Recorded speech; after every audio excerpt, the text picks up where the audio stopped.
Good day, students. Today we're going to be working through day 4 of Module 1, the Leadership of Change. And today we're going to go over how to do a SWOT analysis and as well as introduce you to your case study assignment that will be coming up shortly. So first thing we want to do is to understand how to conduct a SWOT analysis. As doing a SWOT analysis is quite important in terms of trying to figure out what businesses should do in terms of making changes that are necessary or even viewed as unnecessary for a corporation. So when we look at a SWOT analysis, we want to see what exactly is a SWOT analysis. So a SWOT analysis is a tool that companies use to audit what their environment is, to audit what they do well, what they don't do well, to audit what's happening outside of their organization. And so in this audit, we're going to look at two basic things, the internal factors and the external factors.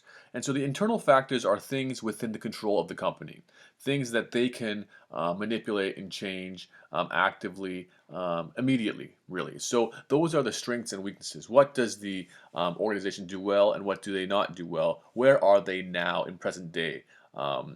And the second one is the external factors, which are the opportunities and the threats. And so what can be happening in the future? What is to come? What maybe is out there that they can take advantage of, or what's out there that maybe is a threat or damaging to them? And so those are the SWOT of SWOT analysis, the strengths, the weaknesses, the opportunities, and the threats. And we've briefly touched on these when I've had you do our case studies in the past, and so you should be familiar with the terms at least, but maybe not as familiar with how to do them. And so what is the SWOT analysis actually doing? The SWOT analysis is actively taking stock of what's happening that can change this organization, right? Figuring out what processes need to change, trying to figure out what opportunities exist in the future. And so a successful SWOT analysis can be part of the process, which can be the difference between a potentially great change for an organization or actual bankruptcy, something that maybe they didn't see or couldn't foresee that maybe puts them out of business. And so to do our SWOT analysis, we need to take a deeper dive into what exactly do those four things actually mean.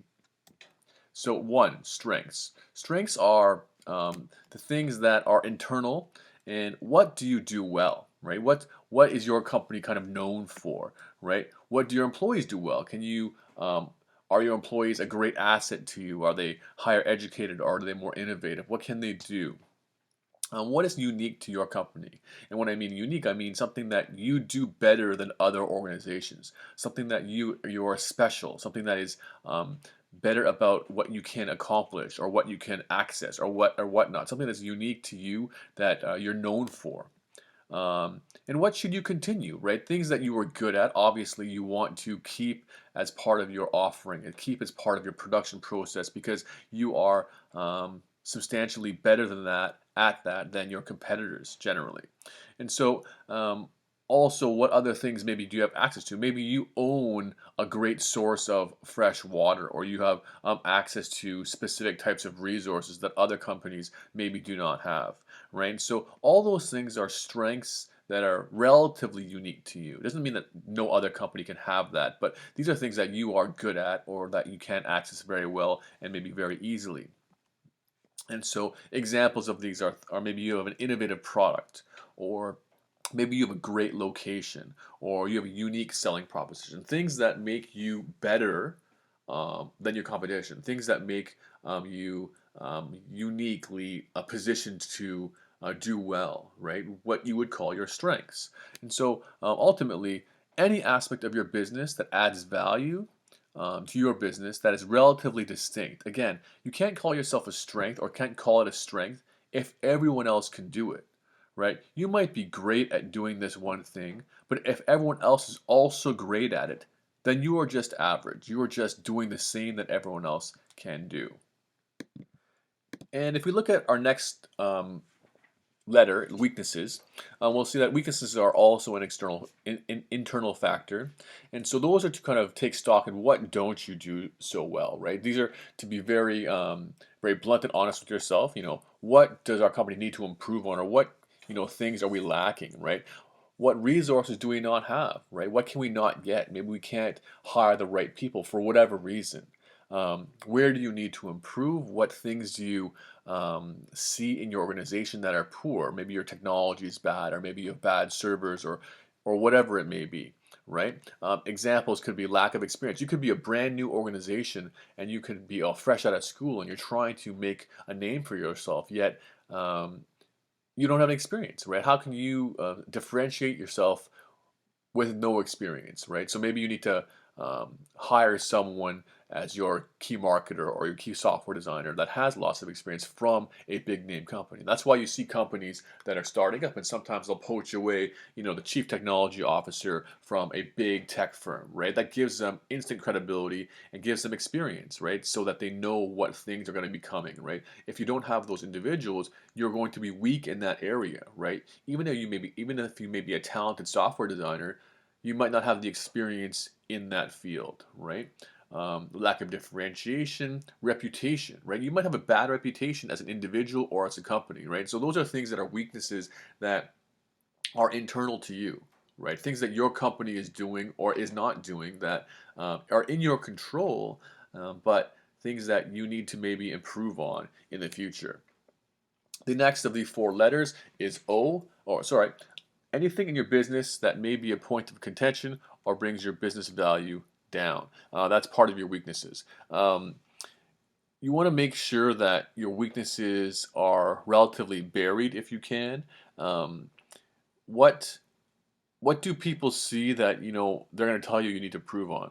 What do people see that are going to be detractors from people actually wanting to do business with you, right? So those are your weaknesses that you need to identify and you need to manage. Again, and so now we're at our third letter, the O, opportunities. So these are external factors, right? You cannot necessarily control the opportunities that exist, yet it's your job as a business to take hold of them and to try to capture these opportunities, right? So what is out there that you can exploit, right? What opportunities exist, right? Are there gaps in the current market structure that maybe no one's even looking at that are opportunities, right? This is going to kind of take some creativity, take some innovation, take some foresight to see what is there. Maybe no one else has recognized it yet. You might be the one that will recognize it. What do your competitors lack? Like, where are they flawed? Whereas no one's very good at it, and so maybe you need to take hold of that opportunity to ensure that someone can do it, and why not you, right? And what is changing, right? Markets are not stagnant, right? The markets will always change, right? So you have to understand if the market is moving in a certain direction, you have to be prepared for where it moves, and so you want to see the opportunity that exists in the future. Examples could be like emerging markets. Examples could be things like the electric cars. I bring this up a lot. That is emerging or that has emerged, right? What alliances can you make? What partnerships can you make? So what opportunities exist for you as an organization to take advantage of, right?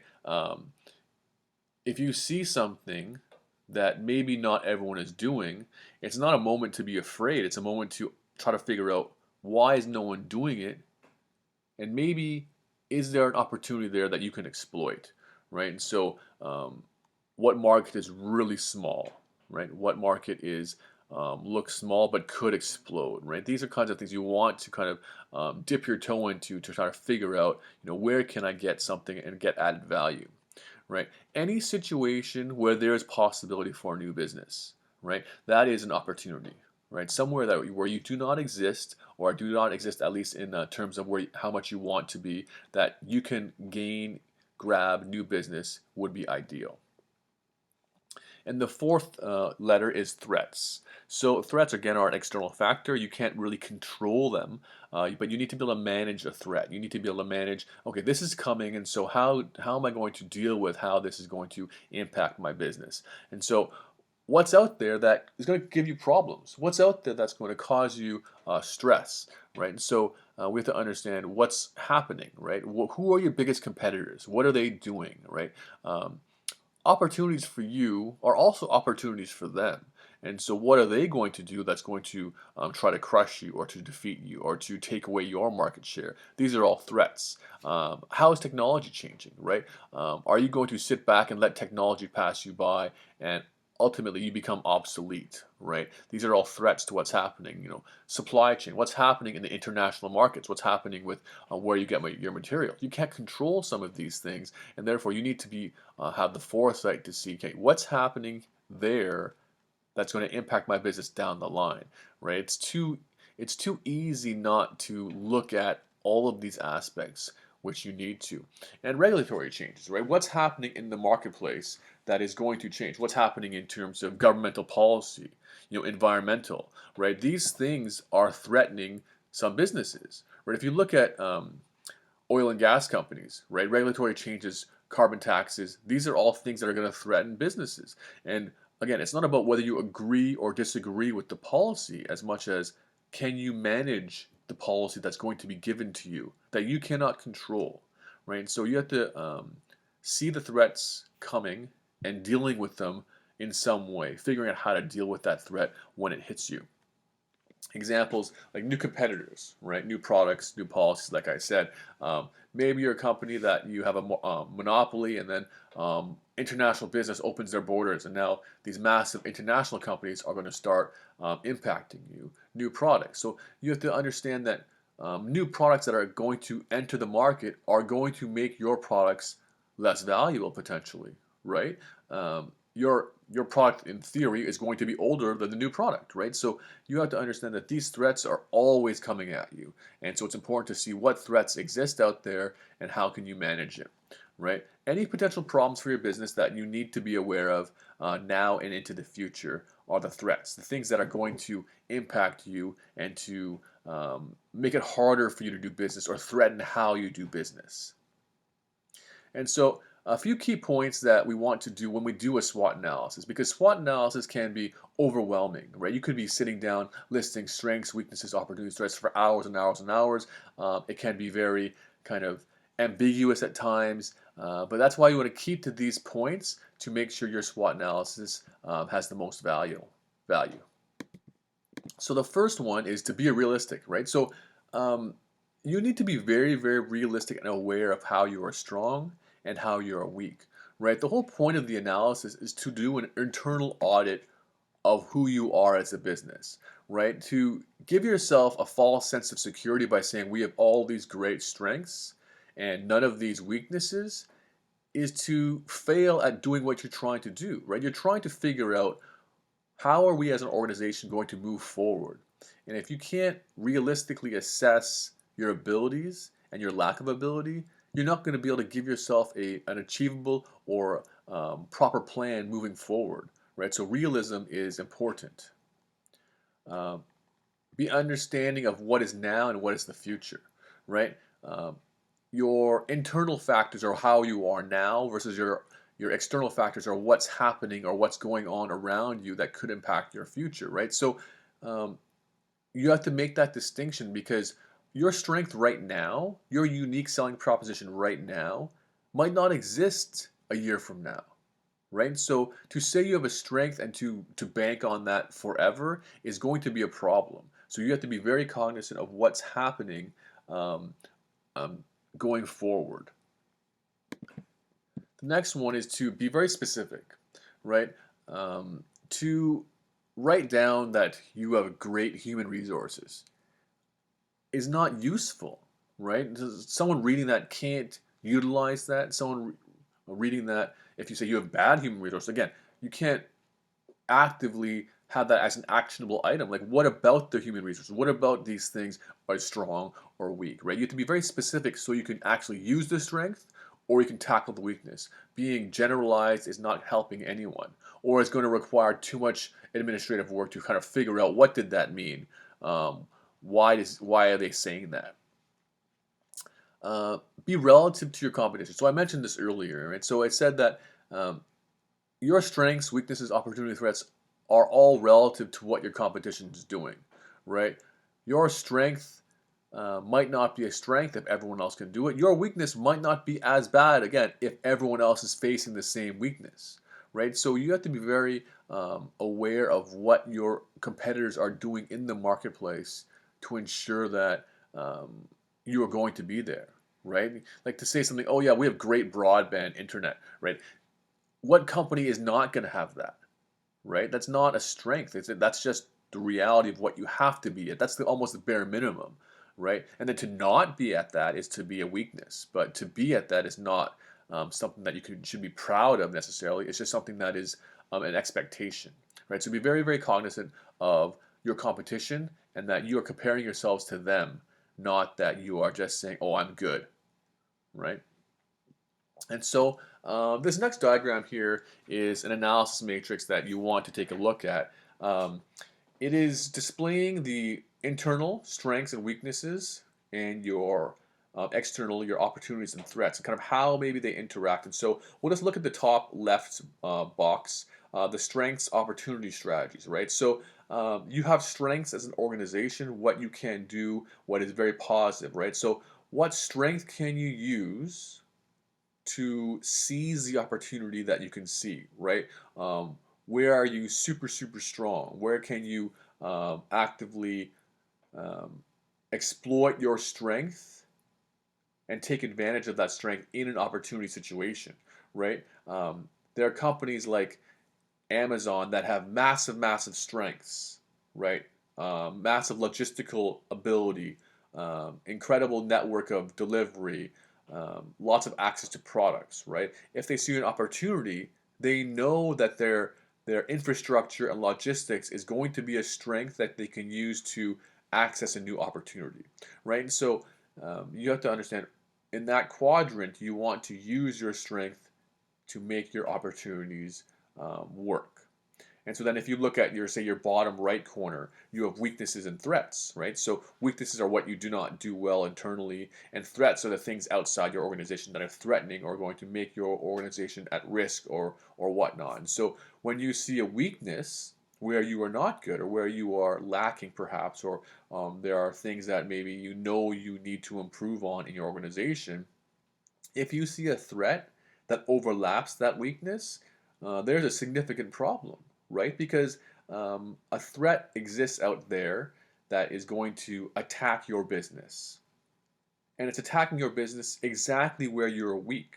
And so your ability to fend off that attack is going to be limited, right? And so you recognize that, and so you have to figure out, okay, how do I minimize this weakness to avoid that threat? How do I steer myself away from that, or put up some barriers or some contingency plans to make sure that that threat doesn't really become a problem, right? And the other two, strengths and threats, your internal strength versus your external threat, and how can you use the company's strength to minimize that threat, right? So you're strong in this area, and that threat is coming. So you need to figure out, okay, how am I going to manage that threat, right? So I'll take Amazon for an example again. So I know definitely Amazon threatens Walmart because of Amazon's ability to deliver and potentially going into grocery, right? And so they're going to fight tooth and nail because now Walmart is also considering doing some delivery kinds of things and curbside pickups, right? And so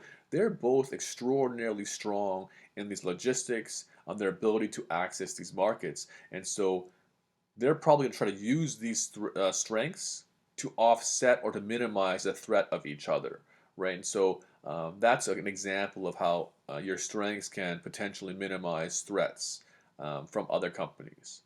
And then there's weaknesses and opportunities, your internal weaknesses versus your external opportunities. And so what what exists here is you see an opportunity, but you don't know how to access the opportunity very well because you're weak in whatever area it is that you're trying to access. And so you want to tackle this. And so you have to figure out, okay, how am I going to tackle this opportunity, but not make my weakness a problem, right? And so again, you need to kind of categorize what these things are into different quadrants to figure out, what do I need to do? What's my strategy? What's my step-by-step process to ensure that my company is going to be better going forward? Regardless if it's a threat, an opportunity, a strength, or a weakness, you need to figure out your plan of action to minimize the problems and to, um, make better your opportunities or make them improve on them. And so that's the knowledge of what is a SWOT analysis. That's kind of the terminology base. And so I'm just going to do a very quick few examples of A very, very brief example of strengths, weaknesses, opportunities, and threats for three companies that we should all have a good idea about. So we're going to talk about Walmart, Starbucks, and Nike for a few minutes now. And so Walmart's internal strengths and weaknesses. We'll look at strengths first, right? So Walmart um, has the lowest prices. They can price match everything, and so it's not only about price matching. It's the fact that they can offer the lowest prices because of their networks, their economies of scale, their ability to access things and get them cheap, right? Another strength would be that they are a one-stop shop, and you can effectively buy almost anything you need for your household in one place, right? So I can get groceries, I can get garden stuff, I can get toys for my kids, I can get clothes, I can get anything really I want within the Walmart brand or within the Walmart offering. And they're massive scale, right? They're giant. They're the biggest retailer in this product category in the world. Um, they just can do everything faster and they can do everything cheaper than every other company generally. Um, and they also have tons and tons of money. Weaknesses. And so some weaknesses that exist for Walmart are their reputation, right? So Walmart has gotten a lot of negative publicity in terms of how they treat employees. Um, People are starting to go away from shopping at Walmart because of what it represents. And so again, these are all kind of reputation kinds of things, and there's perception here, right? And it might not even be warranted reputation, but it doesn't matter, right? The reputation is about what people think about you, and that could be a weakness. Um, Quality and shopping experience. So there's lots of, obviously you've seen some of those memes about Walmart employees and all that stuff. There's a perceived quality of Walmart stuff, brand, and there's a perceived shopping experience that happens there, perceived and as well as real, right? So these are weaknesses that Walmart has to try to overcome um, because those exist, right? So those are the internal pieces of this large organization. Externally, what's going on? And so I mentioned this a little bit before. So opportunities exist, and so I know that they're already doing this regarding curbside pickup and potentially doing like delivery. So lots of individuals want delivery, and Walmart does deliver to certain parts of the area. And so, if Walmart started to deliver their entire store, including groceries, that's going to be a large attack on companies like Amazon. Because Amazon is known for the delivery, the speed of delivery, and so Walmart has the inventory, has the infrastructure to do all this stuff, but they are not an expert at delivery. And so that's an opportunity that they could potentially exploit at some point.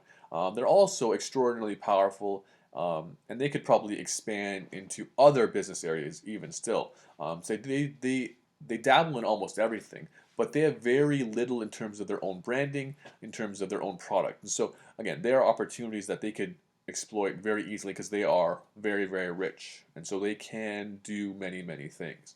Um, and then the threats, competition from Amazon. Amazon scares Walmart for sure. In the same way, Walmart scares Amazon a little bit. So they threaten each other, which is good in terms of consumers. We want them to threaten each other, but we know that Walmart is a big box store that people have to go to generally. Um, Whereas Amazon, the more people that want to get on Amazon Prime and just order off of Amazon, is going to hurt Walmart's ability. Walmart still can um, go against this threat because they have the lowest prices. So remember that matrix I showed you before. Like, how can your strength um, mitigate some of the threat that's happening? The pricing still matters because Amazon's not as cheap as Walmart, right? So if Amazon got as cheap as Walmart, Walmart's going to start having problems or having more problems in terms of competing with them. Another threat could be labor policy changes. Perhaps if enough media gets to Walmart, then they may have to change their policies on how they treat some of their employees. And so that's a lot of where their news has been in terms of how do they treat their employees. Their reputation goes down. And so if things actually change, then that could be a cost to Walmart in the end. So that's a very brief SWOT analysis of what Walmart could be. Again, there could be many more strengths, weaknesses, opportunities, and threats, but these are just a few to get you kind of a taste of what this may be. The next company we want to look at is Starbucks. Um, Internally, Starbucks has very, very strong reputation, very, very strong customer loyalty, and very strong brand image. Um, I think those are pretty self-explanatory. Weaknesses are pricing that's very expensive, which is why their brand loyalty is very, very important to them. And they all, but strangely, strangely, their brand loyalty and image is very strong. However, they lack being unique, right? Um, when I say USP, it's unique selling proposition. So what do? They sell coffee, some specialty drinks, but again, most of these things can be purchased elsewhere. Um, so they're not unique. They're weak at being different, other than the image that they have. And again, that image also does get under attack. And so we have to make sure we understand that some of these things are very, very fluid in how their image is. Very, very strong for many people. It's actually a negative for others. So externally, what we look at what's available. And so like I said, Starbucks is weak in their uniqueness, right? So maybe there's an opportunity here, right? So they're weak in that, but the opportunity may exist that they maybe should go into different markets or different products. Again, I don't know if they should or not, but that's part of the analysis. What exists out there that maybe they could exploit and maybe they can attack in terms of markets, right? And what's threatening them? Um, some people will say the health industry. Some of these Starbucks drinks are hundreds and hundreds of calories, yet people don't see them as that bad. Consumer trends, maybe coffee might not become a trend anymore. I don't know, but these are all threats that they have to and they should look into, right? So maybe Starbucks is going to start offering shakes or healthy foods to kind of tackle that threat. Again, I don't know, right? So you want to try to look at what does Starbucks do now, what maybe could they be doing in the future, and what strengths do they want to exploit, and what weaknesses do they need to address to manage these opportunities and these threats. The third company we're going to do is Nike. And so Nike's internal looks at brand recognition. They have super, super strong relationships. Example would be the Jordan brand. And they can produce for a very low cost. Okay, so these are powerful strengths that they have in terms of a brand, in terms of a company. Where is Nike weak, right? Nike is fairly weak because they rely a lot on retail. And retail is very, very, um, uh, it can be attacked by economic pressures, right? So if you look at right now, um, during the COVID-19, Nike's not selling that much stuff, right? So they are not they're exposed, right? That's a weakness, right? So also lawsuits. There are currently some lawsuits in terms of some employees who are suing some people for sexual harassment. And so again, these are bad image kinds of things. And so Nike has had some image problems in terms of sweatshop labor and stuff like that. And so Nike has to work on their image, right? So even though I said they have strong brand recognition and good relationships, they also have image problems that are going to impact them greatly. And so these address some opportunities and some threats. And so opportunities could be new products and emerging markets. And so again, they do what they do, right? Like they tried to go into golf, and as soon as Tiger Woods was not good for a while, they left golf, right? And then now Tiger Woods came back, and so again, so they tried the golf thing, and they've left the golf thing. What exists there, right? So Nike started as a running shoe company, right? But there are very few people actually wear Nike running shoes for high performance, right? So again, what opportunities exist for Nike as an organization because they are so strong and so powerful, right? And then threats. There's lots of fakes. There's massive competition, and there's huge brand sensitivity, right? Simple things can hurt a brand image. So think about how brand is sponsored or sponsors or endorsed by many athletes or celebrities or people who say we will be on Nike, and this can both be very, very good and can be very bad. And so Nike will fluctuate based on some of these relationships. So, for example, the Colin Kaepernick thing. So Colin Kaepernick is branded by Nike, and so his popularity and his acceptance will impact Nike's stock.